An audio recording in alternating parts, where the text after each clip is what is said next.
Assalamu alaikum, everybody. Good evening. Thank you so much for having me. It's 3 o'clock at home in the morning, so bear with me. I said by the time I finally figure myself out of this jet lag, I'm on my way back home, which is on Monday. So the symposium is looking at advancing education in Muslim societies. And it wasn't too hard for me to think about an appropriate keynote. And so I want you to come to this keynote and accept it as a challenge and not as an indictment.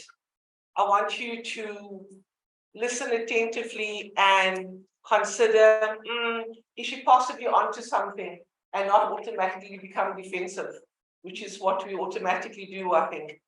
So I want to start with the premise that while we talk about advancing education in Muslim societies, I think we need to maybe dig a bit deeper and recognize that we are actually in crisis at the moment. So that's my point of departure. So not too alarmist, but let me talk you through it. So it's not, okay, there we are. So it's important when we reflect on where we are now to look back on where we have come from. Now, Muslim education, Islamic philosophy enjoys an incredibly rich history. It precedes the great philosophers that we often draw upon, like Aristotle and Plato and Socrates. It really has an immensely rich history. And for a very good reason, there was a period called the Islamic Golden Age, where all kinds of philosophies and mathematics and critical thinking and engagement was really a profound part of what it meant to be a scholar in Islam. And so it might be, my screen is not showing, I'm not quite sure why, but let me carry on. So it might help you to know that if you talk to the Western world, for example, then they will say to you that Europe is the home of the world's first university. But actually, Islam has the world's first university. The very first one was established in 895 CE in Morocco, and notably by a woman. And this is really important. So a woman started it. And at this particular university in Fez in Morocco, you had amazing scholars who were teaching. People like Al-Idrisi, Ibn al-Khaldun, Ibn al-Arabi. I mean, these were phenomenal scholars. And so we have this very incredibly rich history of amazing research. But critically, what I want to point out immediately, that these philosophers, these Islamic scholars, were never only interested in Islam. From the outset, there was a very clear understanding that if you want to be in this world, and if you want to contribute to this world, then you have to find a way not only to expand your Islamic knowledge, but you have to understand the world you are in. And this is a critical point, especially as we look at what's happening in the world around us. So we have this incredibly rich history, and then something happened. And maybe because we started so high, we could only go down. And there was this stagnation. And more Islamic Muslim institutions became known as places of authoritarianism, indoctrination, memorization, rote learning, no room for critical thinking, no room for interrogation, no room for consultation, no room for deliberation, which is incredibly problematic if you consider the fact that if we are laying claim to Muslim education, then the very basis of that education ought to be deliberative. It ought to be based on democratic principles. Let me immediately just clarify also, because people often think that Islam is irreconcilable with democracy. I want to immediately disabuse you of that myth. Islam is completely embedded in democratic principles. It's Muslims who have not done a proper job of honoring that message. So then we saw a glimmer of hope in 2011, 2010, with the horrific self-emulation of Mohammed Bouazizi in Tunisia. You might remember him as a hawker whose apple cart got confiscated, and in absolute desperation, because that was the last bit of livelihood he had left, he literally set himself alight. And that ignited the Arab Spring. And I was hopeful. I was incredibly hopeful that finally the youth had had enough. They were tired of being oppressed and shut down and silenced by insecure, dictatorial, authoritarian regimes. Unfortunately, it didn't amount to much. It's very hard standing up to political systems. And all the while this is happening, while people like Mohammed Bouazizi are setting themselves alight and subsequently died, the question that I had since then is, where are our universities? Where are these higher education systems of excellence that we purport are so great, that have come from such a rich legacy? Where are the voices of our academics? What's happening? And so what I want to take you to, and so we had this hope, and unfortunately it amounted to nothing. Now, to just contextualize more for you, the reason why I say to you that we are in crisis is because on the one hand, despite the fact that we have many universities in Muslim majority countries, we are nowhere in the top world rankings. We are not producing the kinds of scholarship that our predecessors were known for. We're not producing any scientific breakthroughs. We're not producing anything new. So on the one side, you can quantify the stagnation, because whether we like it or not, universities are ranked. It matters what kinds of knowledge we produce, and it's not evident. But that might be of a lesser concern if you consider the other big crisis, which I think is a bigger one, which is this absolute paralysis when it comes to addressing the condition, not only of Muslims, because the Quran was never sent for Muslims. It was sent to all of humanity. So this idea that we only have to take care of ourselves is another myth. And so we have this crisis of the world around us is changing all the time. We are in the midst of neocolonialism, of racism. Ilham and I had the most extraordinary time yesterday when we visited the African American Museum, and you move from the lowest dungeon section where the slave exhibitions are to the top where Black Lives Matter is. And once you get to the top, you have to realize, so what has changed? What has changed? Okay, so for Muslims, the biggest crisis at the moment, we would like to call Islamophobia. But of course, Islamophobia is nothing else but racism. It's a very simple thing. It's nothing special. Islam, and again, this is not something new. Islamophobia has always existed in one form or another through colonialism, because colonialism refused to accept Islam as a religion. It saw it as an ideology, right? And it could be disposed of. And so Islamophobia is not new.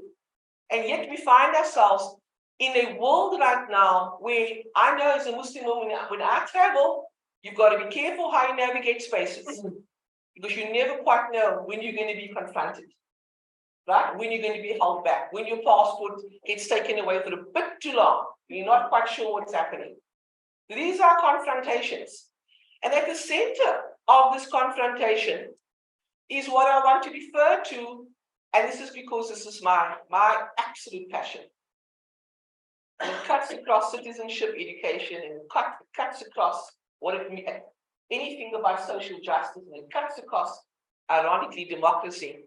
So this thing it's not called, I call it specifically Muslim women's bodies, because there's a certain kind of detachment that happens in the treatment of Muslim women. They are not seen to be as with agency. Muslim women are not seen to be autonomous beings. You put on a hijab and immediately you must be backward, you must be passive, you must be uneducated, right? And as I get asked by colleagues sometimes, does your husband make you wear that? As if I do not have a mind of my own. So, and this entire dichotomy gets constructed.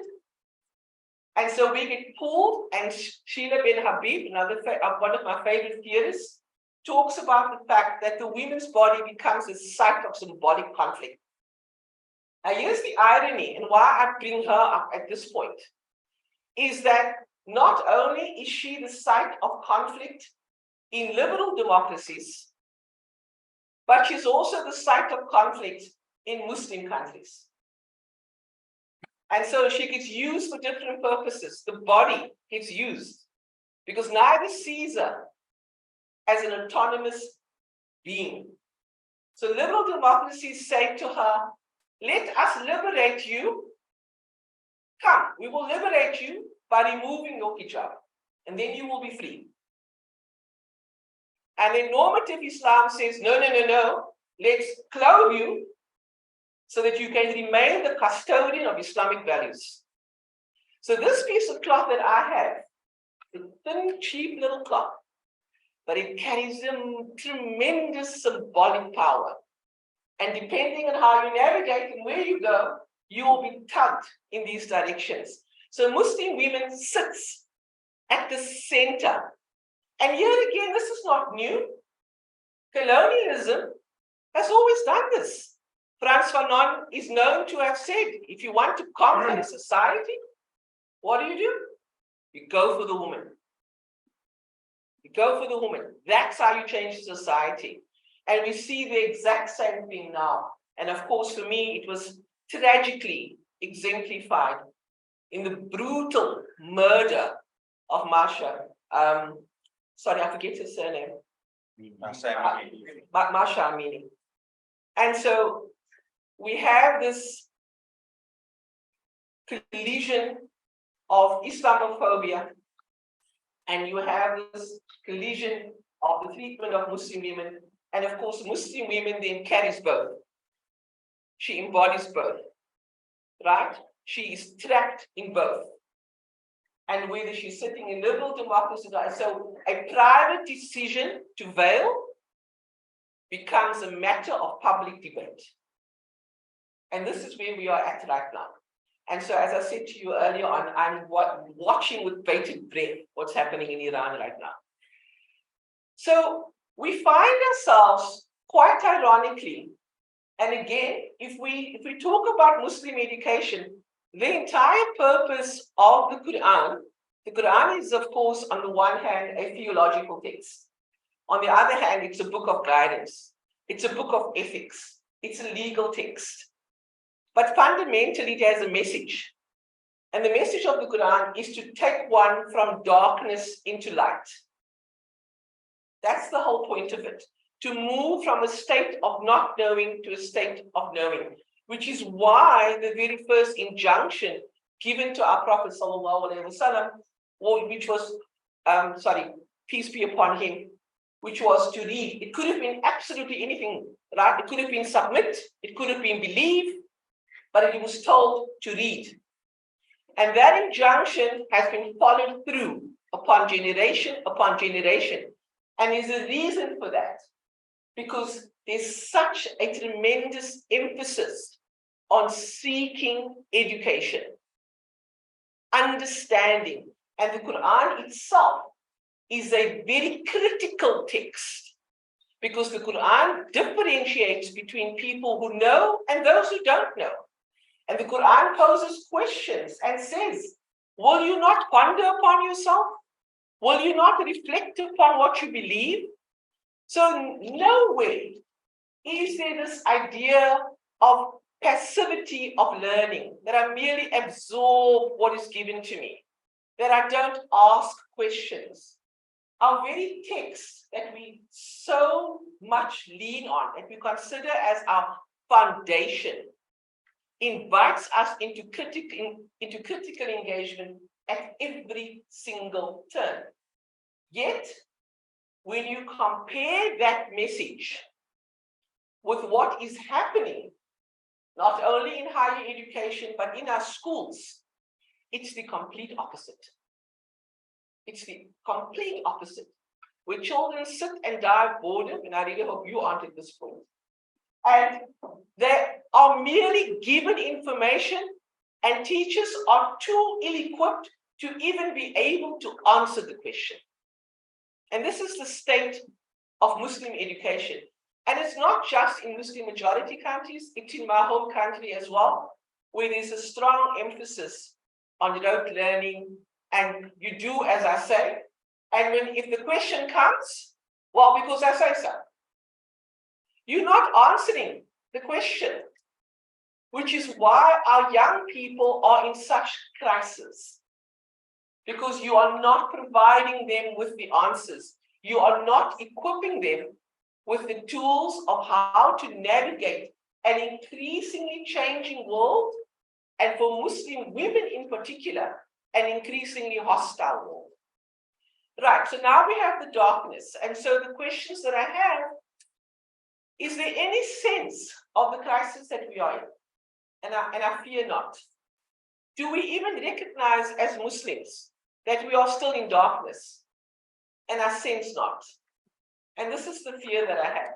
So what I want to offer is that I want us to think about what we ought to have in mind when we talk about Muslim higher education.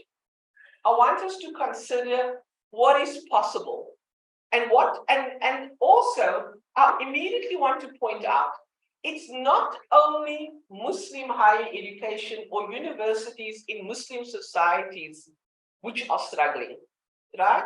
There are many universities who play absolutely no role in relation to the society in which they find themselves. So this is not a criticism which is unique to Muslim institutions, right? In my own institution, there are endless battles of what is the purpose of education if you are not changing the society in which you find yourself. Because ultimately, if your education is of no benefit to anybody else, then what is the point?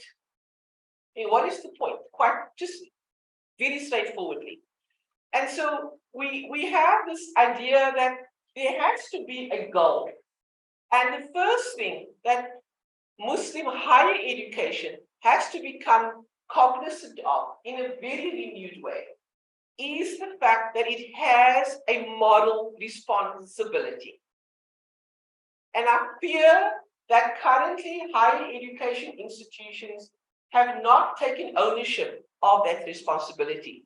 We see higher education, we see the purposes of university as the churning out of graduates and the churning out of degrees. But what it should be doing is producing a particular kind of person. So there's been many responses. I'm not the first one to raise concerns about the crisis in higher education. So let me just take you through that. So one of the more popular responses that we have had is this idea of Islamization of knowledge. So this idea of if we actually remove the bifurcation of knowledge and we combine the rational sciences and we combine the secular sciences with your rational and your irrational, and we combine knowledge and we permeate all knowledge within an Islamic ethos, then we will achieve something.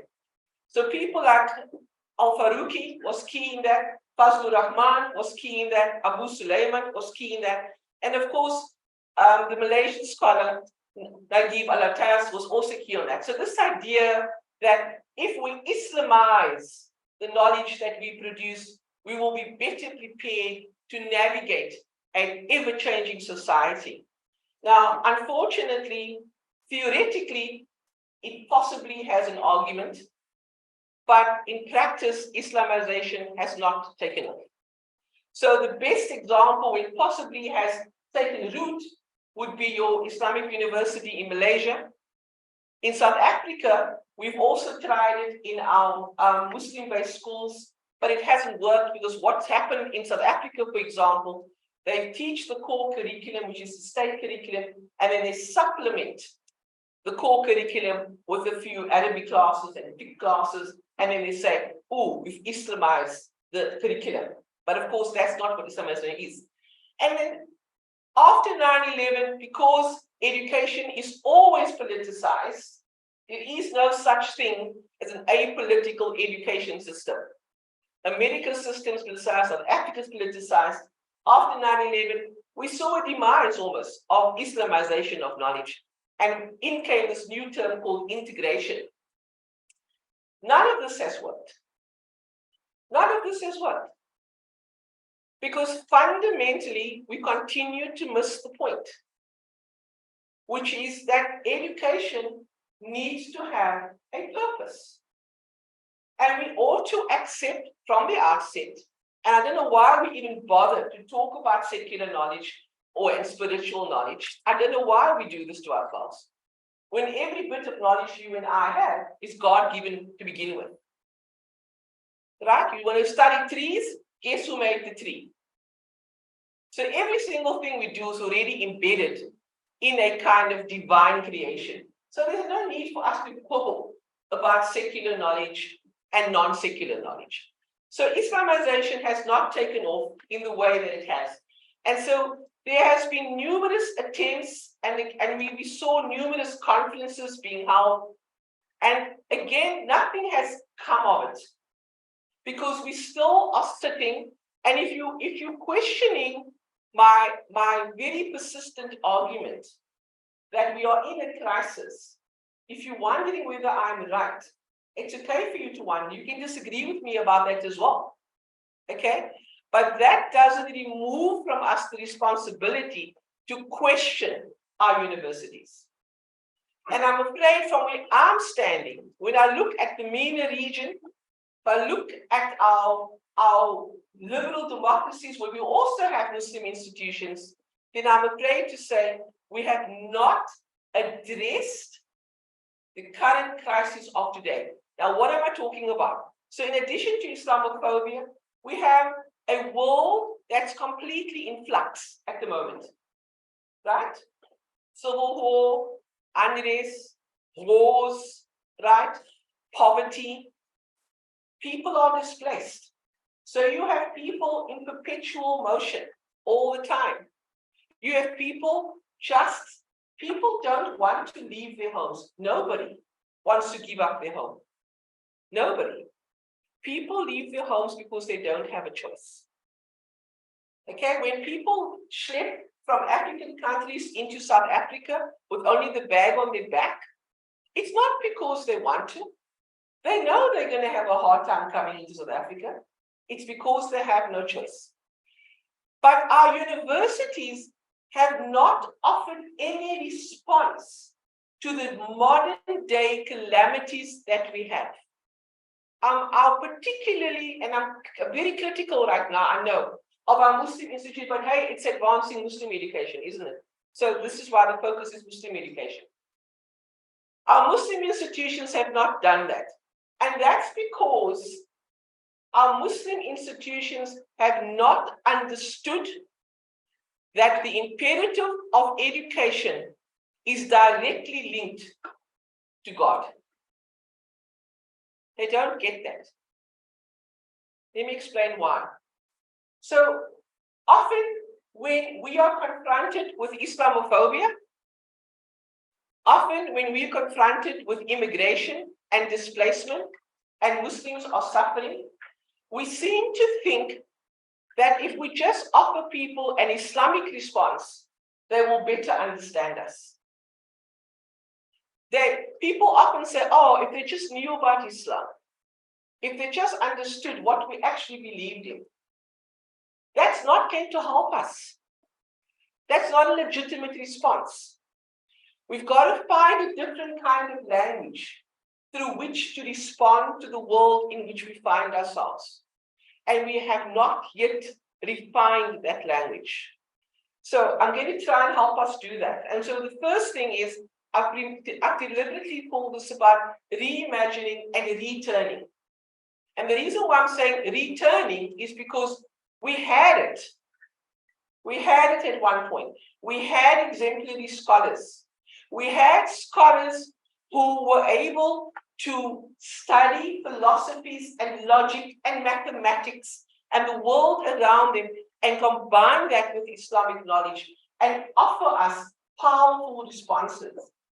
So we need to get back, partly we need to get back to that kind of scholarship. I'm not saying go back in history because we can't do that. I'm saying we need to go back to that kind of scholarship where people understand the absolute necessity of seeking knowledge, and not just Islamic knowledge, all kinds of knowledge. And so the return is to that. But the language that we need needs to be a language which can speak to this kind of world that we find ourselves in.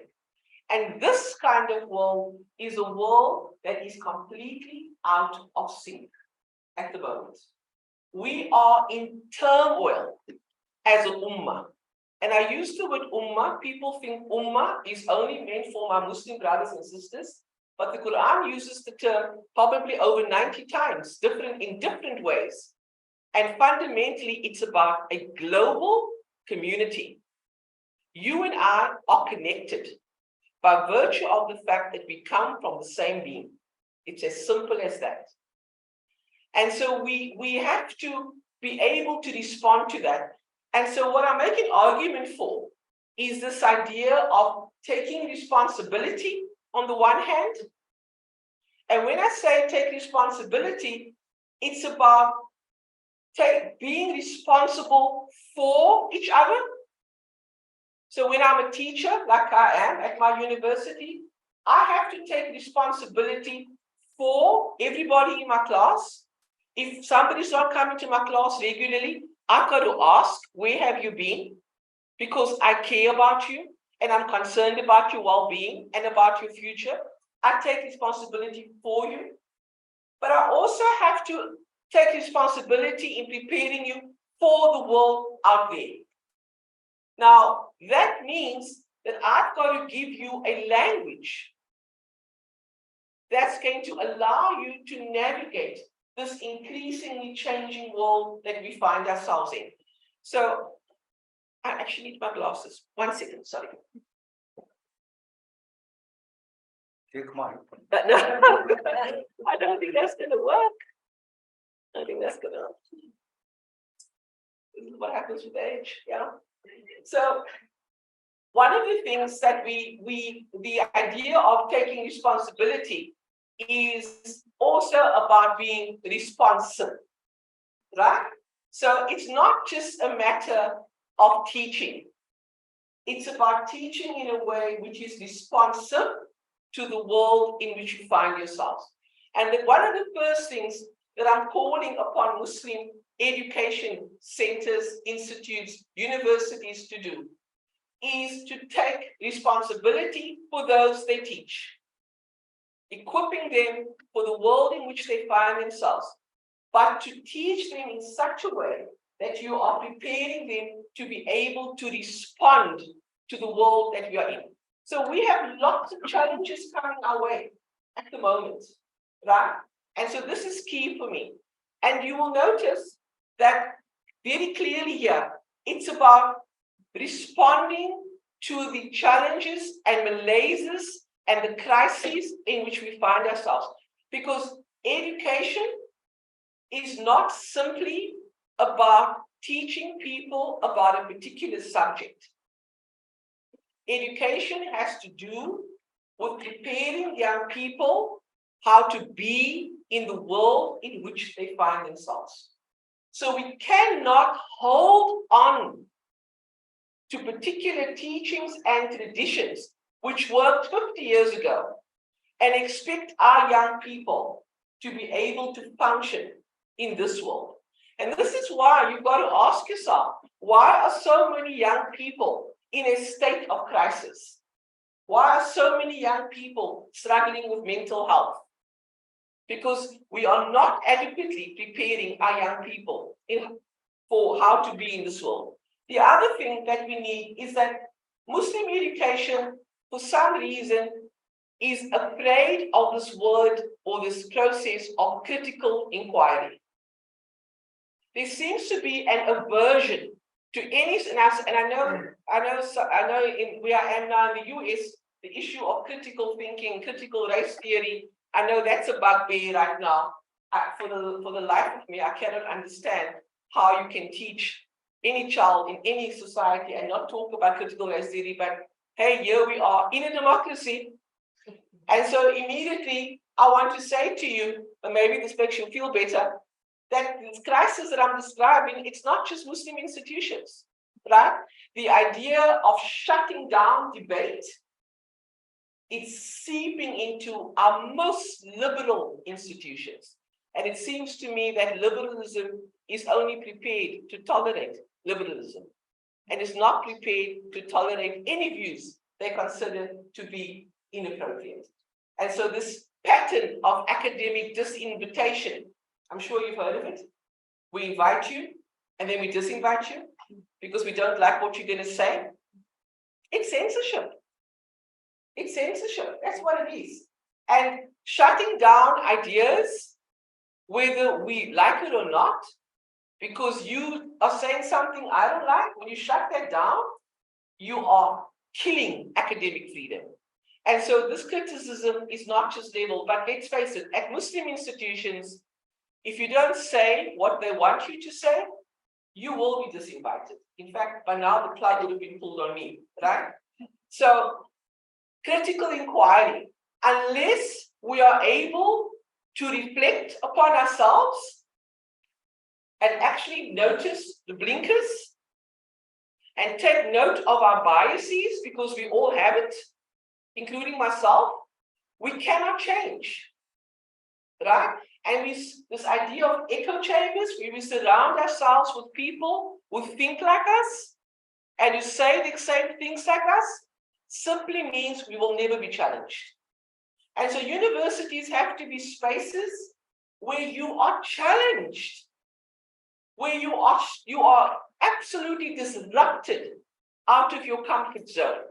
And if universities are not doing that, if they are not disrupting you and provoking you and irritating you, then I'm failing in my teaching, right? So when I teach my philosophy class, it's all about disrupting thinking, because I have to get you to think about what you know and then to get you to think about what you don't know. So critical inquiry is really important. The next point is that there has to be a very clear understanding, and this comes from Jacques Derrida's work, where he talks about the fact that universities can not only be concerned about the academic project, that universities have responsibilities which extend beyond the walls of the university, that universities have to have an impact on society. And again, so if we look at the universities that we have in our different Muslim majority countries, what good have they brought to communities? Of what benefit have they been to the poor? Of what benefit have they been to people who are displaced? How have they assisted the cultivation of a better society? And if they haven't done that, if education does not have a purpose beyond this roof, we are all wasting our time. Okay? And so in returning and reimagining, I want to just draw on the works of Ron Barnett, who talks about the fact that within a university, there are 4 key areas that a university has to be aware of. The one is we've got to accept that this world is unpredictable, right? Did any of us foresee COVID? No. None of us could have seen how the world would have changed in a split second. So we have to recognize that in as much as we are teaching for something, we're also teaching for the unknown. And this is important because we cannot know what we are teaching for. The next point he talks about is uncertainty. This is a very important point because I think academics and teachers sometimes become too certain in their knowledge. They think they know their discipline. I know what I'm doing. But part of being a good teacher is to doubt. Part of being a good teacher is to actually say, I'm not sure. Because that's when the learning happens. That's the power. And when I can say that to my students, then the trust will evolve even more because my students will then want to learn with me. The third point he talks about is the contestability, that we have to question the world in which we find ourselves. We have to question why Islamophobia has become just something Muslims have to accept. We have to question why women, and let's take the Muslim out of it, but why the public domain is so different for women to access. Why it's so incredibly different when a male accesses the public domain, it's entirely different to how a woman. We have to question patriarchy. We have to question misogynist behavior. We have to bring into disrepute certain taken for granted norms. And for Islam, for those who claim to be Muslim, we have to seriously question the way we have allowed Muslim women to be at the forefront of Islamophobia. It's everyone who claims to be Muslim and not. Because the fact that a particular group is called out on the basis of how she dresses should concern any socially just human being. It should be a matter of concern to anybody because it's a form of discrimination. And then the last one that Barnett talks about is the fact that we need to challenge our own understandings. And here again, if we look at the interpretations of Islam, if you look at what led to the model police, as they are called in Iran, why is there such a thing like a model police? Why do we need to police morality? The mere fact that we have to police morality means that we're already in trouble, aren't we?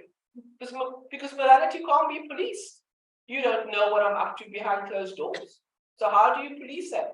Yet it's a part of our society. We have to challenge these norms. We have to ask ourselves why we continually just abide by these things. And this is where the role of the university comes into play in a most profound way. We can't talk about higher education if we're not evolving and becoming more informed as human beings. And then finally, in as much as what I've said pertains to probably more to Muslim institutions, because that's the focus of my talk, as well as the conference. But the additional thing for Muslim universities is that if you are going to lay claim to being an institution of Islam, and if you're going to lay claim to being a Muslim education institution, then you cannot remove the ethical load and burden which comes from what you are doing. And so in Islam, we are taught that we are representatives of God, right? We are the vicegerents or vice-regents, however you want to say it. And what that means is that we become the embodiment of God's creation, and we begin to reflect His knowledge, and we begin to reflect His creation. And ultimately, what we should be doing, the whole purpose, according to the Quran, of what we are meant to be doing as Muslims is to get to a state of harmony and beauty with our creation. That's the point of what we ought to be doing. Every single thing we are doing is supposed to be in harmony. And if we look upon the Muslim world right now, there isn't much harmony. Isn't there? Or is there? Am I mistaken? I don't think so. Right? There is very little room where we can talk about harmonious coexistence. There's very little room where we can talk about agreement. There's this discord all the time. And it's harming not only Muslims, but it's harming the message which we ought to have been carrying over by virtue of the fact that we said, I've accepted the message of Islam. So there's a strong, very, very strong religious base attached here. And my fear is that it's fine to lay claim to saying you're a Muslim education institution. But then remember, if you're going to make that claim, the burden of responsibility increases. Thank you so much. Ilham, if you want to.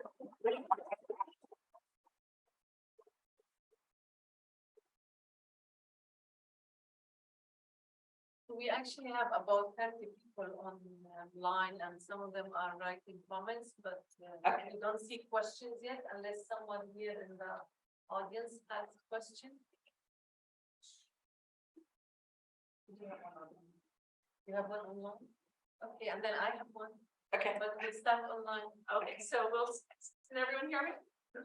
All right. So this is from Michael Gibbons, who is our scholar in residence here in the ITEP program. He writes, there is an eerie similarity between the failure of Western secular education to foster the founding principles of forming a free, critical thinking, democratic, and pluralistic citizens, and B, the shortcomings of Islamic education to foster the critical self-reflection and dialectical reasoning of Muslims at the heart of the Holy Quran's guiding questions. Here are your questions. What do you think of this eerie similarity and its implications for education reform that is a catalyst for resistance, responsibility, critical inquiry in the 21st century across the world? And two, can the reimagining and returning in Islamic education that you propose point the way forward for a regenerative, diverse global community on a fragile planet? So the big questions. Yeah. Thank you, Michael. Thank you, Michael. I believe that if you don't have to tie a religious framework to it, right? And he's quite right in drawing the correlations and saying it's the exact same thing, which is actually so ironic, actually, if you think about it, because we always kind of have this, Samuel Huntington's Clash of Civilizations. And here Michael draws attention to the fact that actually the crisis is exactly the same. But I believe that if we get back to what the purpose of education is, and I think that's at the heart of it for me. And this is part of a bigger picture because we are part of a globalized, commodified, marketized world where education is increasingly becoming a commodity. And we kind of think it's about getting paperwork, and we associate education with economic prosperity and mobility. We seldom think about it as a kind of model compass and in terms of what I can do to create a better society. And I think that's at the heart of it for me, that we have lost sight of the fact that education is the only means towards a more socially just society. But if you're going to have curricula being targeted in the way that it is in a liberal democracy like the US right now, where if you're going to take out critical race theory as an example, if you're not going to equip children to think critically, then you can forget about creating a more socially just society. Now, the other big issue for me tied to that is how we understand education. Because together with understanding education only as a means to an end, the other big issue is that we have prioritized the wrong subjects. that we have placed a very strong emphasis on STEM. We have told people that if you want to achieve, do maths and engineering. And we have told them, again, it's about money, isn't it? Your son wants to do BA and you go, oh my word, I can't support you all my life because a BA is not going to amount to anything.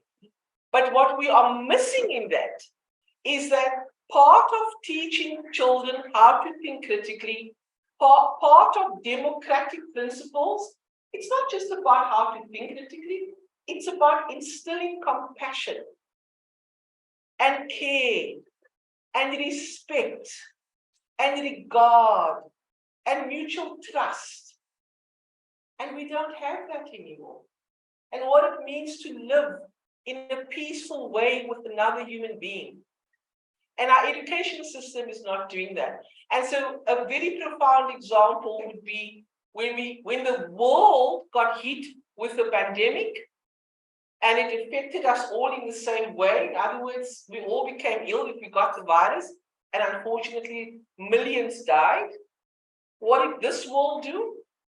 This world said, oh, no. So we're going to keep the vaccinations and get 4 shots, while beyond the sea, other countries are saying, can we please get 1 shot?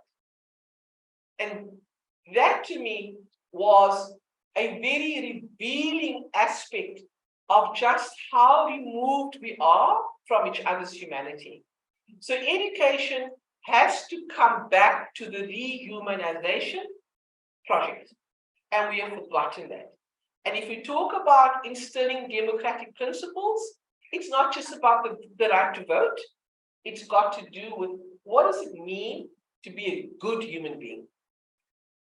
Yeah, I hope I've answered my point. Should I ask? Yeah. So one of the things you said is the phenomena of disinviting, Yeah.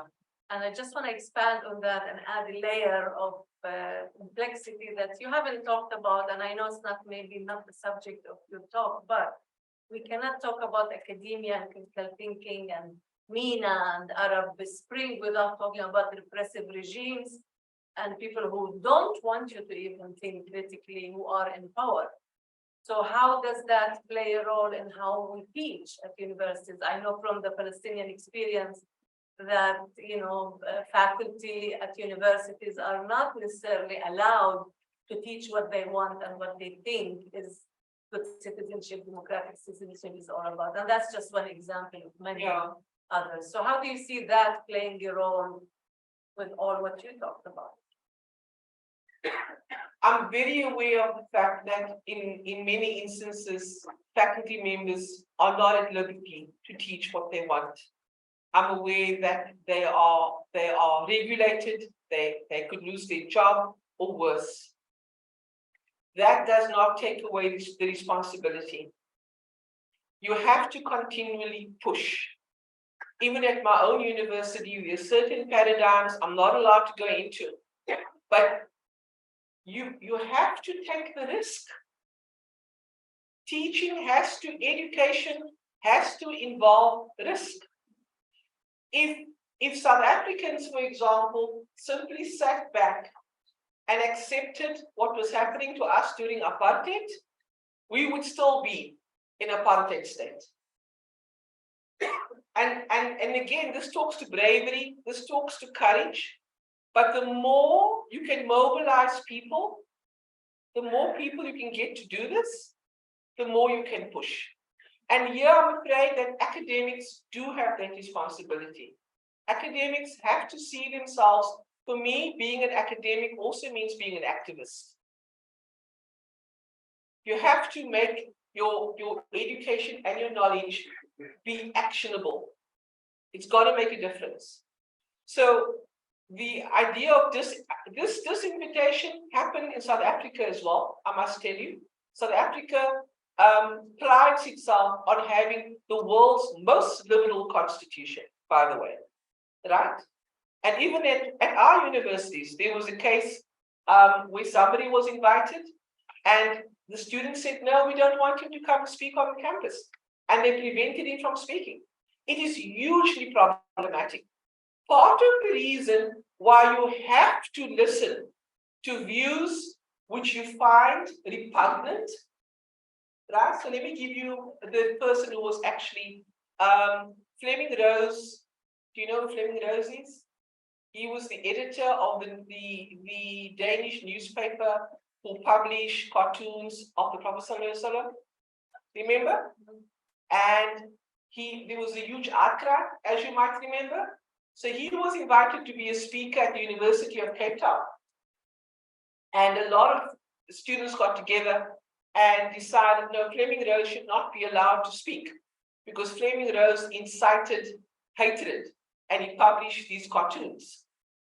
And I was asked to offer a response on it. And my position is exactly what I'm saying to you now. Fleming Rose has the right to speak. Fleming, I don't have to agree with Fleming Rose, but he does have the right to speak. When I allow somebody to speak, even when his views are completely and dichotomously opposite to mine, it provides me with the opportunity to engage with those views. So if somebody is a complete right-wing racist, and we have many of those, I have to listen to him. I need for him to express his racist views. That's when I can engage him. But if I say to him, I will not listen to you because I think you're an awful human being, he's simply going to go off with his views anyway. And it's going to kind of fester some more. So we have to get to a level of academic maturity.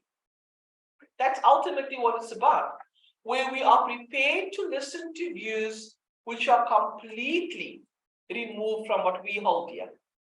That is what academic freedom cannot be conditional. Yeah, thank you. Question? Please.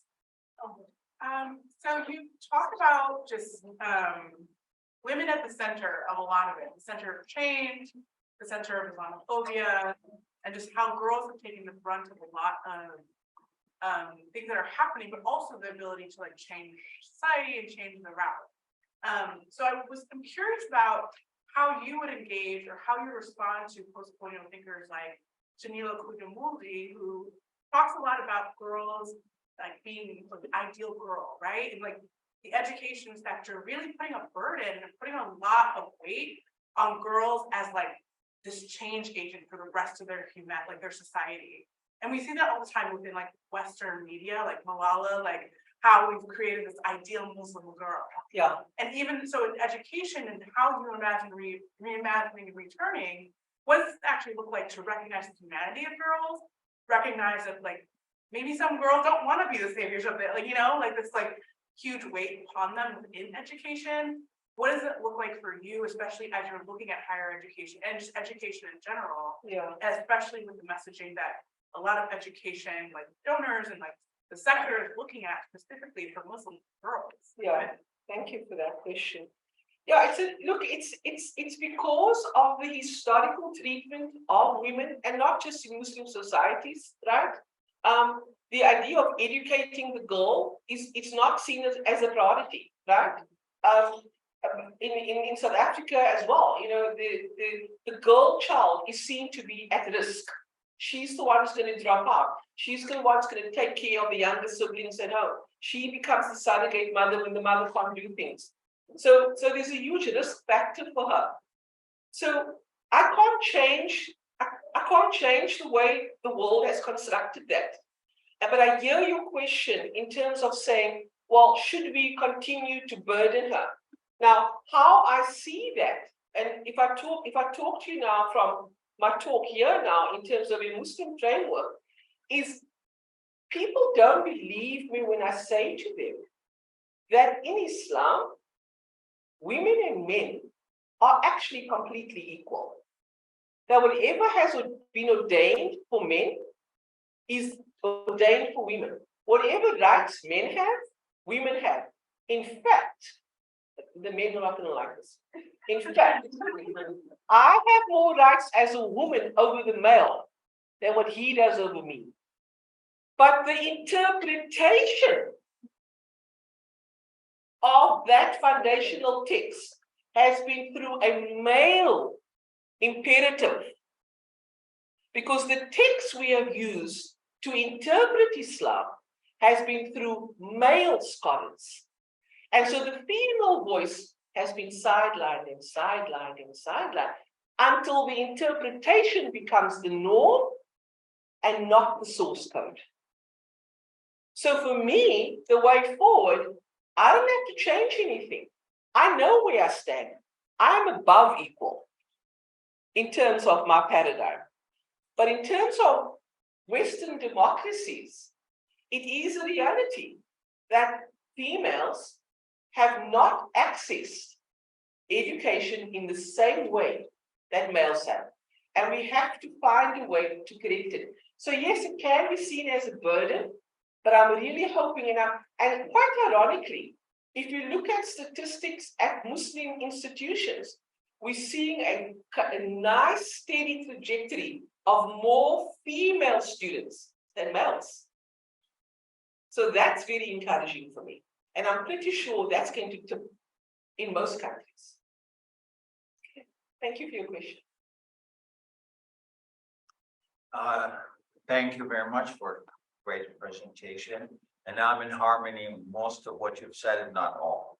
But I have a question on the Islamization piece of it. And I know you define, or at least you explain Islamization in a sense that this idea of combination of kind of what you could call secular knowledge and then the Islamic knowledge, and kind of the combination of both in a sense. I know the Malaysia, the Islamic University in Malaysia's model mainly was like a minor in Islamic studies, then you take if you're majoring in social science, you take a minor in Islamic studies, and if you're majoring in Islamic studies, you take a minor, and that kind of what Islamization meant at one point. But coming to it from the philosophy of education point of view. To your point that education has to have a purpose, and that's eventually, but even if it has the same or similar purpose, by definition, the different philosophies of education, mean that the approach to reach that objective or that goal or that purpose could be different. Sure. So if I would define Islamization to you as just encompassing the paradigm, call it Islamic, ethical, moral, whatever you want to call it, but the few points that you've just pointed out, for example, like the embodiment of God's knowledge and what we know and the universe and that sort of things. And if the purpose of education is going from darkness or taking one from darkness to light and all of that, if I would package all of this and I agree with it. In a way where it becomes more of what I could call Islamic paradigm. And I look at you from an educational philosophy standpoint as my philosophy of education. Do you see anything wrong with that, if that's what you define or how you define Islamization? I don't see anything wrong with that, provided that the education then becomes of benefit to all. Right. Yeah, so that the purpose of it does not become trapped in a paradigm, right? But is able to transcend that paradigm. Yeah, so I don't see harm in that. The problem that we have when we have to be careful about restricting ourselves to paradigmatic thinking, where we only think in terms of paradigms. We have to be able to navigate in an intersectional way and move across paradigms and take what we can so that we are able to speak to a wider audience, right? Because for example, I can't step into my university classroom and purport to want to teach from an Islamic philosophy. If I'm talking to a kind of diverse class, right? I have to be able to, and this is part of what Al-Ghazali, I think, taught us, is that you have to be able to cross over into other philosophies as well, because that's going to enrich. But that's part of the paradigm Yes, itself, that's, but because you're supposed to accept diversity. absolutely. But it's about being able to work from a paradigm, but then being able to cross over into other paradigms as well. Yeah. Thanks. Could I just say, Sure. just in response to Sure. what you were saying about, changing, having some level of flexibility with the paradigm or with the philosophy, and that kind of brings up what we deal with in the field of Islamic psychology, and how something like a faith-based, whether psychotherapeutic approach or whatever, might have relevance to people that are outside of that faith. And I know that there are many psychologists who root their practice in the teachings of Islam, don't change the philosophy when they're working with non-Muslims. They change their language. Yeah. Yeah. So it kind of brings, this is kind of what I think But- about when you were talking earlier about language and language. using the philosophy, Yeah. But the fact that they do that means that they have the language. And that's an important part of it. And that's why we are almost stuck in this vacuum at the moment, because we haven't acquired the language to respond to our modern day challenges. We keep on thinking that if we just turn inward, we'll be able to respond, but that's not happening for us. So we're not evolving as a community, and our higher education universities are not evolving either, because they haven't acquired that language. Thank you, Nuraan, so much.